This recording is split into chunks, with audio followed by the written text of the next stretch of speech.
सत्संग जी, प्रेम से कहना, जिस प्रकार हर एक महापुरुष ने अपनी खुशी प्रकट की, तो वही भाव दास के दिल में भी, ये मुस्कुराते चेहरे, ये सभी का प्रेम, ये सब कुछ अनुभव कर कर बहुत ही हृदय खुश प्रसन्न। ये जो ब्रह्म ज्ञान, ये जो गुरु की शिक्षा है, जीवन में उसका भी विस्तार हो रहा है। और यही शिक्षा सद्गुरु ने दी कि संख्या या ये कितना विशाल परिवार किस रूप में हो रहा है, विशालता सिर्फ और सिर्फ जब इस विशाल के साथ जुड़ेंगे तभी मुबारक है। इस असीम निरंकार के साथ जब जीवन जुड़ जाएगा तभी मुबारक है।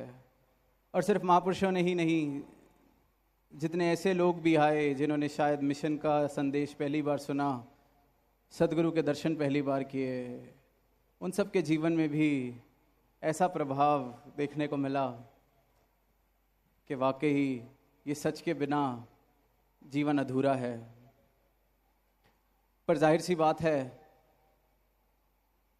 कि इतने समय से, इतने तरीक़ों से, इतने मान्यताओं के साथ अपना जीवन जब कोई जी रहा है तो इतना आसान नहीं होता उसके लिए इस बात को मानना कि अब तक का सारा जीवन जिया हुआ व्यर्थ था या झूठ था।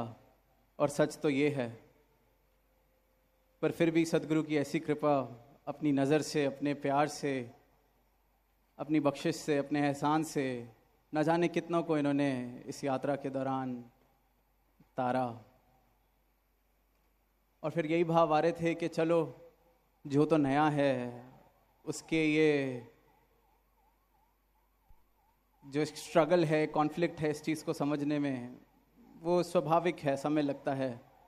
कई बार साल के साल हो जाते हैं, दशकों के दशक बीत जाते हैं, हम यहाँ हैं भी पर फिर भी खुद को समर्पित नहीं कर पाते, भक्ति मार्ग पर पूरी तरह से चल नहीं पाते।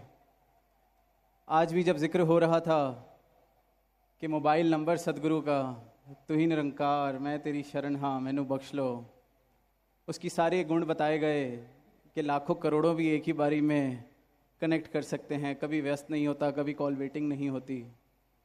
पर एक चीज़ जो दास कहना चाहेगा कि जिस तरह आम कोई फ़ोन में बात करनी होती है तो उसमें बैलेंस डालना होता है, तो इसमें भी गुरमत का बैलेंस, श्रद्धा के भाव, भक्ति भाव, ये फ़ोन नंबर डायल करने से पहले अगर मेरे हृदय में ये भाव नहीं है, ये गुरमत नहीं है, ये समर्पण नहीं है, तो ये नंबर नहीं लगेगा। और फिर मैं इस नंबर को दोष देता हूँ, फिर मैं कहता हूँ शायद ये बातें बेकार की हैं, क्योंकि अपना कर्म या अपनी जिम्मेवारी वो कोई लेना नहीं चाहता, मैं लेना नहीं चाहता। कि भक्ति तो सिर्फ और सिर्फ भाव है। भक्ति में से भाव का घाटा हो जाए, समर्पण का घाटा हो जाए, तो भक्ति के समझो प्राण निकल गए, भक्ति बची ही नहीं। भक्ति वो कहला ही नहीं जा सकती जिसके अंदर सद्गुरु के प्रति समर्पण नहीं है, दिल में प्रेम नहीं है, श्रद्धा नहीं है।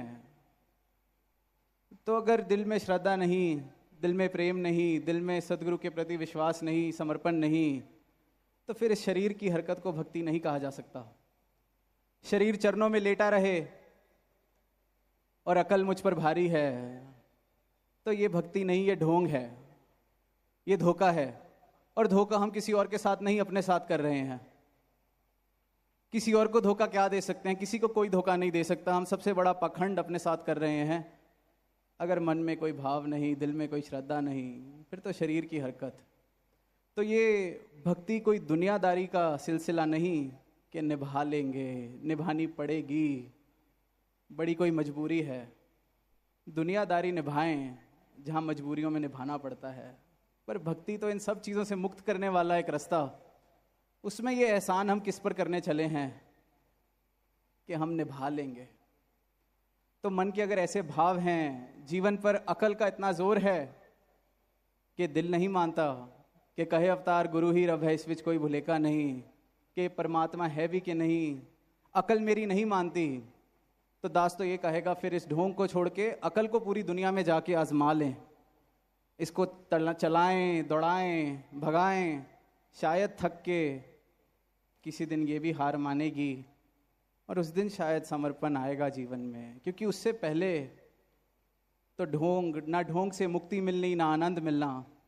तो अपने साथ ये धोखा ना करें। और दुनिया में भी यही अलग अलग तरीक़ों से दुनिया कर रही है।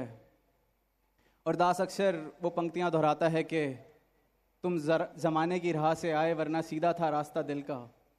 और मेरी अकल को अगर सीधा रास्ता पसंद नहीं आ रहा तो दास तो सबको यही न्योता देता है कि ज़रूर ज़माने की राहों में जाएं, इतनी हिम्मत दिखाएं।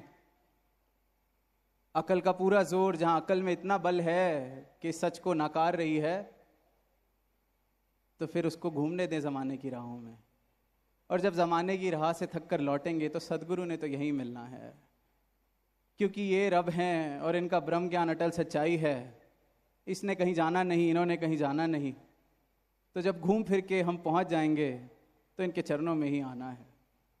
तो यही बात कि किसी प्रकार का जोर, किसी बात का एहसान किसी पर ना करते हुए अपने पर यह एहसान करें कि अकल का भी जोर है तो उसको भी दौड़ाएं आए दुनिया में जाके। वरना भक्ति के ना आनंद के हम पात्र बन सकते हैं, ना कोई जीवन में प्रेम आ सकता है। और यही पीछे कुछ पंक्तियां पढ़ने को मिली। एक तो अवस्था ये कि अकल मानती ही नहीं, ढोंग चल रहा है। एक अवस्था ये कि ना पूरी तरह से इधर हैं ना उधर हैं। तो एक शायर की पंक्तियां पढ़ी कि शोला इश्क बुझाना भी नहीं चाहता वो, मगर खुद को जलाना भी नहीं चाहता। अब वो उसने तो जिस संदर्भ में कही होंगी वो पता नहीं दास को, पर हमारा भी यही हाल है। अंदर से रूह तो चाह रही है समर्पण करना। इनके ज्ञान के सरोवर के तट पर खड़े हैं, पैर भी डुबा रखे हैं, कभी हाथ डुबा लेते हैं, कभी मुंह धो लेते हैं इनके सरोवर से। शोला इश्क बुझाना भी नहीं चाहते, ये जो इश्क है इसको बुझाना भी नहीं चाहते, मगर खुद को जलाना भी नहीं चाहते। खुद को संभाले भी रखना है, बचाए भी रखना है कि मैं बच जाऊं, मेरी अकल बच जाए, मेरा अहंकार बच जाए और ये रस भी मिलता रहे। तो ये किनारे पे खड़े होके कब तक थोड़ा थोड़ा पैर डुबाएंगे, थोड़ा थोड़ा हाथ डुबाएंगे, थोड़ा थोड़ा मुंह धोएंगे, पूरे का पूरा इनके ज्ञान के सरोवर में उतर जाएं। हस्ती छट के वेख बुलेशा जिदा ना जपे तू वो है। कितनी बार इन शब्दों को दोहराते हैं, पर अपनी अवस्था की तरफ गौर कर पाएं।